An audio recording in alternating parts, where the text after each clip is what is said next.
Hey Frag fam, what is going on? I hope you guys are all doing well today. Elliot here, and welcome back to the Fragrance Well.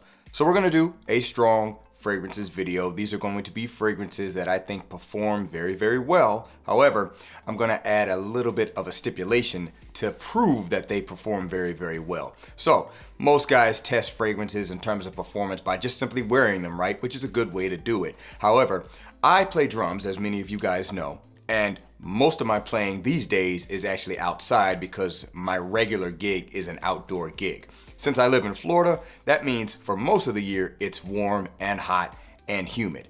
Not right now, we're actually in a little bit of the Florida cold streak, if you will, so we got a lot of cold shows, which sucks. But most of the year, especially in the summertime, those conditions are brutal. Hot and humid, especially during the middle of summer, because when the sun goes down, it stays like low 90s to high 80s. It's almost like it doesn't matter. It's like you're in an oven. Well, even though nobody's necessarily smelling me while I'm playing drums, I still like to wear my fragrances out there. A lot of times just to see how they do in a harsh wearing condition, which is exactly what that is. So these are fragrances that last long, but they are what I'm gonna call active wear approved. They can survive like the harshest wearing condition. If you're playing a sport outside or something like that, you're just doing rigorous activity, maybe you work outdoors, I think these fragrances can withstand that. And by the way, when I'm playing outside, it is over the course of a 4-hour period, and that doesn't include me setting up my drums, carrying them to the stage, breaking them down, carrying them back to the car. So it's a long day, so there's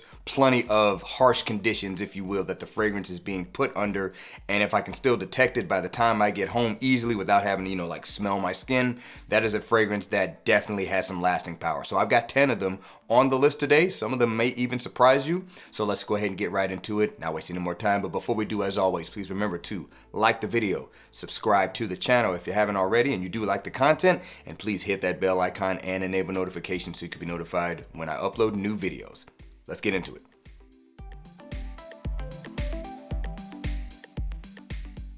All right, guys, first one's gonna be coming from Ombre. This one here is Interlude Black Iris. Ombre, Interlude Black Iris. So like I said, a lot of these on here probably are not gonna surprise a lot of people. Interlude in general, whether it's Black Iris or the original, is never known to be a performance lacquer, if you will. That's certainly not the case with this one. Just chose to kind of highlight this one because I think a lot of people like this one over the original. It is still the smoky, leathery incense heavy, woody fragrance that Interlude is, but this one, I will say, takes away some of the savory aspects of the original Interlude and basically freshens it in a way with some really thick and dense orris, which really fits in nicely with those thicker resins and incensey notes and woods and the leathery aspects, the smokiness, all that is still here. It just kind of takes away the spicy, savory characteristics of the original Interlude, freshens it with that orris, and a lot of people really, really like that, and even I would agree. This is a little bit more wearable, a little bit more versatile than the original Interlude, even though I like that one better. All that being said, it contains all the same beefiness, relatively speaking, that the original Interlude has. So anytime I wear this, it's easily an all-day scent, and I have absolutely worn it. I can't remember if it was the middle of summer. I just know I've worn it when it's been warm. All of these fragrances have been worn when I play those outdoor long gigs when it's been warm out. I'm not gonna count the cold. That doesn't really, speak to me the same way. But yeah, I've worn this in those conditions and could easily still detect it well after the gig was over with. So this one here is a true long-term performer, as most people have experienced. So once again, from Ombre, this one here is Interlude Black Iris. All right, let's move on. Next one's coming from Tiziana Terenzi, and this is Ursa. Tiziana Terenzi, Ursa. Another incense-based fragrance, basically. I got a lot of similar style fragrances on this list, but this one features some dried fruits, some boozy notes, kind of rum-like, and luxurious woods. There's oudi characteristics, but there's other woods as well. It is full of incense and resins too, but it is a different fragrance profile overall than Interlude. It's not the same, even though it's the same style. Yeah, and I absolutely love this stuff. Also leathery, also. I love this stuff, but it's not going to be for everyone. But one thing is for sure, this is a fragrance that has lasting power. This isn't extrate, so the oils tend to, they have a higher concentration to it, so they tend to stick to the skin longer. But Even some X-rays that I have don't necessarily survive the wearing conditions of me playing outside, but this one absolutely does. And for me, this is a year-round scent. Kind of smells like a cool weather scent, but for whatever reason, it just kind of wears differently in the warmer weather, but it still works. And so I've worn this a few times right in the middle of summer for playing those outdoor gigs, and at the end of the day, it's still very easily detectable by the time I'm kind of finished playing and I get back home. I can still pick it up on the skin easily. So this one here is a certified long-time performer fragrance, if you will. So once again, from Tiziana Terenzi, this one here is Ursa. All right, next one's going to be coming from Orto Parisi, and this is Megamare. Orto Parisi Megamare. Now, anybody that's familiar with this scent, again, you should not be surprised because this is easily one of the strongest fragrances in my collection. I would say easily one of the strongest fragrances on the market because it's just nuclear. I mean, this is one if you go really high on the sprays with this, you are choking people out. You may not even notice it yourself, but you are choking people out. That being said, outside, you could probably spray it a little more and be okay. But yeah, this one here is a aquatic fragrance with a little bit of a melon kind of sweetness to it, which is coming from Calone. Calone gives aquatic features, but can also kind of have this fake watermelon smell. So this fragrance uses a lot of that. It's actually quite musky as well. And that's kind of the basic overall characteristic of the scent. It's slightly aquatic and fresh with a little bit of a sweet, kind of musky, I don't know, would I call it ambery? I call it musky. I wouldn't really call it ambery, but that's basically the scent. But it is just ridiculously powerful. Obviously, this fragrance is using aroma chemicals, and there's many aroma chemicals that are much stronger than the natural stuff, and this one is kind of displaying that, in my opinion. Just a mega nuclear fragrance. So anytime I've worn this, even just smack dab in the middle of summer, just been sweating bullets and skin's all clammy and dirty from the humid air and all that, this is still sticking around on the skin easily. So once again, from Orto Parisi, this is Megamare. All right, moving on. Next one's going to be coming from Whittian, and this is Liwa. Whittian Liwa. Now, if Megamare is the strongest fragrance in my cabinet, this is probably a close number 2 or 3 or like top 5 because it too just overwhelms my nose when I wear it, and I have to just be really careful with how many sprays I use with this scent because it has a strong dose of saffron in here, and the saffron can be a little bit piercing, and it's like my nose doesn't turn it off with this fragrance in particular. I don't know what it is about that, but it can get a little old, if you will, and just become annoying. But all that being said, I love the smell of it. If you're familiar with the Oud for Greatness DNA, this is, think of it like a more floral heavy interpretation of that style. So the saffron is there, the oud is there, the dried woody characteristic is there, just a touch of sweetness. I think Oud for Greatness is maybe a little bit more spicy overall, just more spice profile, and also a little bit sweeter than this is. But again, the biggest difference is going to be the florals. There's like gardenia, I think there's some jasmine, maybe something else, maybe some combination of those kind of florals to kind of make up the floral nature of this. But all that being said, this stuff just absolutely slaps.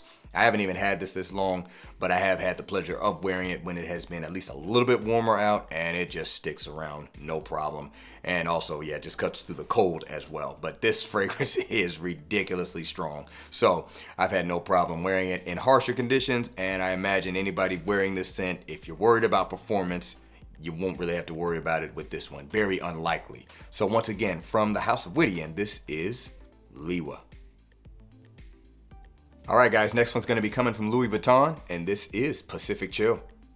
Louis Vuitton, Pacific Chill. So this one here is going to be a little bit surprising to some people, and I will even openly admit, this is kind of the asterisk, the X factor kind of fragrance on the list.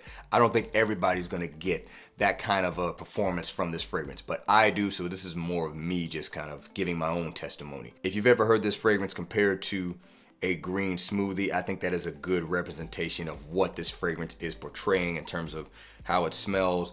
You're gonna get a little bit of lemony like accord. You're gonna get kind of that sour, crispy green apple. It's very vegetal in nature. It's rather fruity also. And that's kind of the main makeup of the fragrance. So green smoothie is actually a very good representation. Now, onto the performance side of it. Even I didn't think this fragrance would give me that kind of performance when wearing it in those conditions, playing drums outside in the middle of summer for that long. But this is one of my favorite summer fragrances, so I don't mind wearing it. And to be honest, I did spray the crap out of it to do it, but this kind of scent, you can do that. But I was surprised to see that one time after playing, I got back into my car. I thought the fragrance was gone. I was like, I probably, have sweated it out at this point. But I could still actually detect it. By the time I got back to my car, I was just putting everything away and kind of decompressing from the high energy of playing a show like that. I could smell the fragrance still. And I was like, this is still on my skin? Now, granted, it's not filling up the air, but it is detectable. I didn't have to do that, you know what I mean, to smell the fragrance after those kind of wearing conditions. But for whatever reason, this one still kind of sticks around on the skin. But albeit, this is an X Factor fragrance, I don't think everybody is going to experience that. Most people probably are not going to.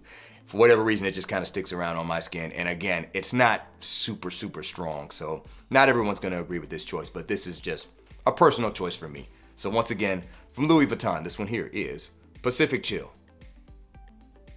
All right, guys, next one's going to be coming from the Harmonist, and it is it's Hypnotizing Fire, not the Hypnotizing Fire. From the Harmonist, Hypnotizing Fire. So I think anyone who has good experience with this one shouldn't be surprised either. By the way, I know someone's going to ask, because people watch my older videos when I talk about this and they ask. This is the Parfum. And I do not have any experience with the Eau de Parfum. I've never smelled it. I've never even seen a bottle of it. As far as I know, it's discontinued. So it's the Parfum. Don't ask me about the EDP. I don't know. Anyway, what is this fragrance? It's a spicy, somewhat sweet, somewhat gourmand, woody fragrance. It's just kind of got that yummy characteristic to it. But for whatever reason, for the first year of having this, I didn't really feel like I was experiencing rose as a note in here. Now I do. I don't know what has changed with my nose maybe, or maybe the fragrance, but I experience a little bit of rose, and I think it's kind of a fresher rose that kind of adds to the somewhat ethereal nature of this scent. It has just this light, airy nature to it, even though it's very, very spicy and not super woody, but it kind of has this woody characteristic, this somewhat earthy characteristic that's not really dirty. It's kind of clean. And then I think there's a lot of benzoin helping to make up the base of this. So that's maybe what's giving this that kind of characteristic. But anyway, from the Harmonist, this is their most popular fragrance by far. It's definitely kind of made its round in the community now. People are aware of this scent, which is why I get asked that question about the Eau de Parfum and Parfum. But anytime I wear this stuff just absolutely slaps. Very powerful scent, and definitely lingers on my skin through those type of wearing conditions. Anytime I've worn this, really for any gig, I feel like by the time the night is over with, I could still just pick it up just as easily as when I first sprayed it. Even though, many of the oils have since dissipated, so it's not the exact same scent, but it's like picking it up is not a problem. So once again, from the Harmonist, this one here is Hypnotizing Fire. All right, moving on. Next one's coming from Marc-Antoine Borrat, and this is Ganymede. Marc-Antoine Borrat, Ganymede. So this is my favorite fragrance right now. It's just the one that just simply works for me, and it happens to be a really, really good performer for myself as well. And I don't think I've really heard too many people complain about performance with Ganymede or the very popular alternative Bois Imperial. So I don't think that's really been an issue. So I'm gonna say people shouldn't really be surprised with this if they're familiar with it. Anyway, I absolutely love this fragrance. Love the saffron in here. Kind of a suede-like leather facet to this as well. Very dry and woody. Makes heavy use of Immortelle, which to me gives it a little bit of a burnt orange, sugary characteristic, especially once the fragrance completely dries down on my skin. That's kind of what I'm left with, along with that dry woodiness. And there is some mandarin in here, violet, so it has an ozonic, fresh, ethereal, almost mineralic quality to it. I don't know. This stuff just simply works for me. But anytime I've worn it, performance has certainly never been an issue, and that includes when I wear it in these harsh playing conditions when it's hot and humid outside. Fragrance sticks around. And yeah, anytime the day is over with, I can always pick up that kind of burnt sugary characteristic I talked about. So I think this one here is long-term performance approved. Once again, from Marc-Antoine Borrat, this one here is Ganymede. All right, moving on. Next one is going to be coming from Lorenzo Pizzalia, and this is Black Sea. Lorenzo Pizzalia, Black Sea. So this one is an aquatic fragrance also, but completely different from Megamare. Well, Megamare is more of that kind of mass appealing aquatic nature. This one here is a little bit more of an enthusiast take on something that is aquatic. Why? It's a lot more salty. It's actually very, very green, has this algae characteristic to it. It's almost like dirty water, has a little bit of like a driftwood kind of smell. I think there's a lot of ambergris in here. I know some people don't like ambergris, and it's also really, really powdery too in nature. But for whatever reason, I just really resonated with this fragrance. But this is one that's not going to be for everyone. But one thing I can absolutely assure you is, with my experience with it, it is nuclear. Good luck getting this one off your skin if you don't want it to be on there a long time. And if it gets in your clothes, it's good night. But yeah, anytime I've worn this in those kind of playing environments, which it's kind of funny, it seems like almost every time I wear this, we get rained out at that particular gig I'm talking about. Because it's outdoors, it's not a completely covered stage. So if it rains heavily, we actually don't play. And also the crowd's just gonna get rained on, so we just delay. It seems like, I swear, last year, 2 or 3 times that I wore this when it was for that gig in particular, it ended up raining at least part of the night, if not the entire night. So maybe I need to wear this if I don't really want to play. But anyway, all that being said, this fragrance here is completely nuclear, so no problem with it lasting on my skin throughout those harsh wearing conditions. Once again, from Lorenzo Pizzalia, this one is Black Sea. All right, guys, moving on to one from Dior, and it's going to be Dior Homme Parfum. Dior Homme Parfum, old style. I actually have to point that out now, just in case people don't know the difference between the bottles. I have gotten my nose on the new one. For now, I'm going to reserve any kind of comments on it because I actually want to either get a sample or just spray it on skin. I only smelled it on a strip, so I don't want to talk about it in depth like that. So we're going to talk about the old style. So this is the makeup-y, powdery iris version of Dior Homme Parfum with the heavy leather that was present in the original but has been ramped up quite a bit in this. Little bit of oriental feel with the oud-like characteristic that's kind of mixing in with everything. It's quite woody as a base, and you know, this is still my favorite Dior Homme iris-based fragrance. But all that being said, as many people I'm sure have experience with this scent, if you do have it, this one here is a very strong and long-lasting fragrance, as is Intense. It's just a different fragrance profile, but yeah, this one here, I've never had any problem with performance with this one. Matter of fact, it's kind of similar to many of the other ones on here. If it gets on your clothes, good luck getting it out. And yeah, so to be fair, I have not worn this a ton of times when I have played, and this one here I have worn in slightly warmer weather, but I've never worn this in summertime. It's just not something I would wear in that condition. I just think it would just be a little too much. I'd go for Intense if I were gonna wear that profile in the summertime. But yeah, I've worn this, you know, when it's been somewhat lukewarm to not completely cold outside, and yeah, it's stuck around no problem. Anytime I wear it without playing drums, it's on my skin literally all day, so it really shouldn't be a surprise. So once again, from Dior, this one is the old style Dior Homme Parfum. All right, and to wrap it up, this one's gonna come from Tom Ford, and it is Ombre Leather Parfum. Tom Ford Ombre Leather Parfum, EDP will work just as good. Again, this is another one I think most people are just not going to be surprised about it. When you're talking about performance, that's just never been a complaint, not a wide complaint, if you will, with any Ombre Leather DNA. I think even a new one, I don't think anybody's complaining about it, but I don't have as much experience with that. But yeah, this one here is the original leather style for the Ombre Leather fragrances, but this one adds quite a bit of iris, actually giving it a smoother, fresher aspect than the original Eau de Parfum, which is a little bit more aggressive. And that's kind of the main basic makeup of it. There's a little bit of a green characteristic here, but yeah, this stuff here smells great. You know, Ombre Leather is what it is. You know, it's a very popular scent, but this stuff, for whatever reason, every time I wear it, I kind of forget that it's a really good performer, and that is certainly the case. And I wore it a couple more times last year while playing drums, and wore it a couple times outside, and it was no problem. Matter of fact, it got on my seatbelt one time, and I couldn't get it out of the seatbelt for like 3 weeks. And that was me going to play drums somewhere. But anyway, yeah, anytime I've done this, it will absolutely survive those harsher wearing situations. So I think it is definitely a certified great performing fragrance. So once again, from Tom Ford, this one here is Ombre Leather Parfum. All right, guys, that is going to wrap it up for this video. Let me know down in the comments below what are some fragrances that you know are good performers for yourself. And if you happen to wear them in situations where I talked about it being a little bit harsher, where you're very, very active, maybe sweating a lot, especially if you work outside, put some of those fragrances that you like to wear down below that you know can withstand those conditions. I would love to see what you guys have to say. Thanks again for watching all the way into the end. I really do appreciate you all. Please remember to be well and smell well. And I will see you all in the next episode of The Fragrance Well. Have a good one.